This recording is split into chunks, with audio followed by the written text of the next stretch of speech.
Hello friends, learning is the process of acquiring knowledge, behaviors, skills, values, attitudes and preferences.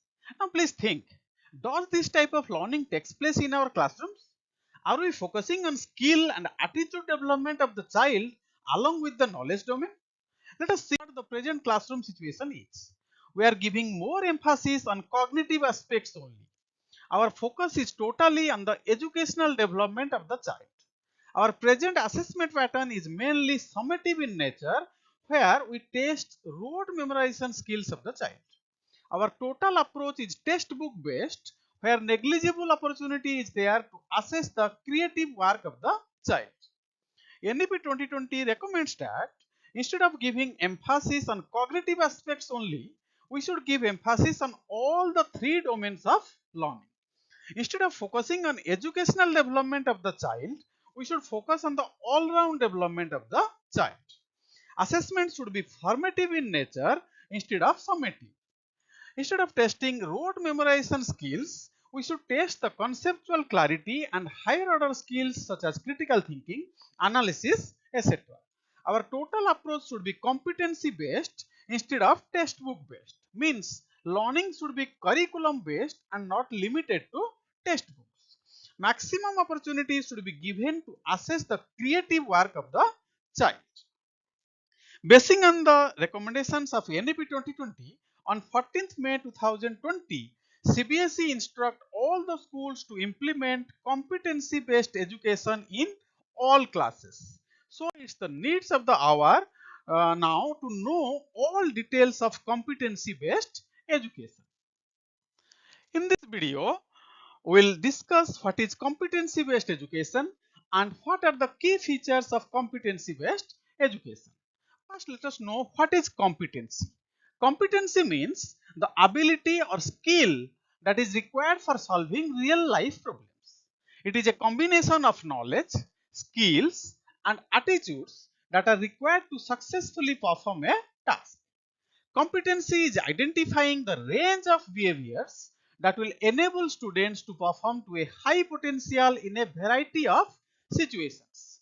So, competency based education is an outcome based approach to education to ensure proficiency in learning by students through demonstration of the knowledge, skills, values and attitudes required for dealing with real life situations at the age and grade appropriate level. The sum total of learning outcomes, curriculum, pedagogy, assessment and criterion reference testing is called competency based education, where the learning outcomes are with reference to the skills and proficiencies required. Learning should be curriculum based and not limited to textbooks. Pedagogy used should be experiential and activity based. Assessment should be used to increase the quality of learning. Now let us know what is criterion reference testing. Suppose my learning outcome is students will be able to solve real life problems using the concept of linear equation in one variable. To assess this learning outcome is not a single step process.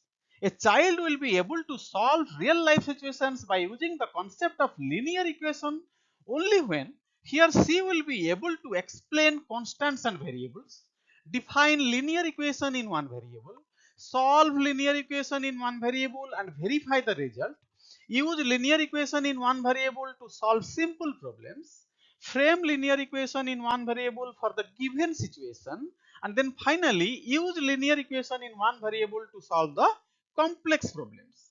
So as a teacher, we have to develop suitable rubrics for our child to assess the attainment of each of the learning outcomes. In criterion reference testing, learners are assessed against fixed standards or benchmarks.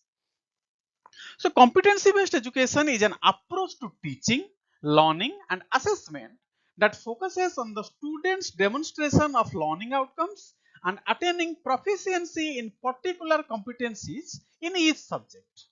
Teaching, which uses a competency based education methodology, works to empower students and provide them with a meaningful and positive learning experience. It places the learner at the center and actively engages them in the learning process. The objectives of the competency based education models are to follow a more practical and professional approach where, first of all, real life based application oriented competencies are defined, to ensure attainment of competencies through precise measurable learning outcomes in behavioral terms, to go beyond mere accumulation of knowledge from textbooks and tests to enable students to practice acquired competencies in their daily life. Now let us discuss the key features of competency based education. The number one is equity for all students. Equity in the classroom means making sure that every student has the resources and support they need to be successful. Individual factors should not hold back students from reaching their full learning potential.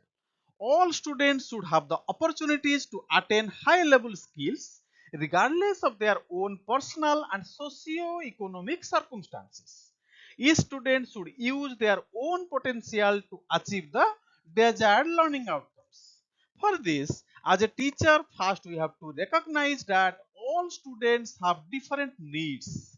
Then only we can pay attention to each of the students and create a community of trust where students from all backgrounds and identities feel safe to work. The number two is differentiated support based on students' individual learning needs. For this, first we have to identify the student's need through weekly and sometimes daily data analysis and continual class observations.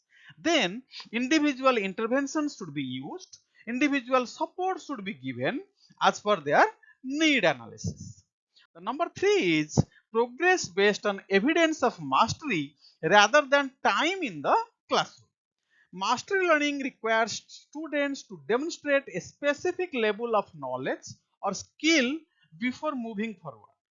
Before moving on, all students must demonstrate what they have learned. No matter how much time a student spent in the classroom or gave to a particular chapter or concept. If students fail to meet the learning expectations, more support and instructions should be there from the teacher's side. More opportunities should be given to the children to demonstrate that they have mastered the skills and knowledge they are expected to learn.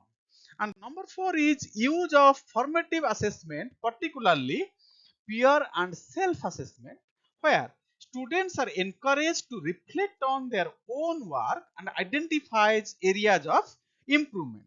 So as a teacher, we should focus on formative assessment instead of summative, where more opportunities should be there for self-assessment and peer assessment. Students should be encouraged to reflect on their own work and identify the areas of improvement. Once they identify their areas of improvement, it will be easier for us to plan suitable interventions to bridge their learning graphs. Friends, in this video, we discussed about competency-based education, the objective of competency-based education, and the key features of competency-based education.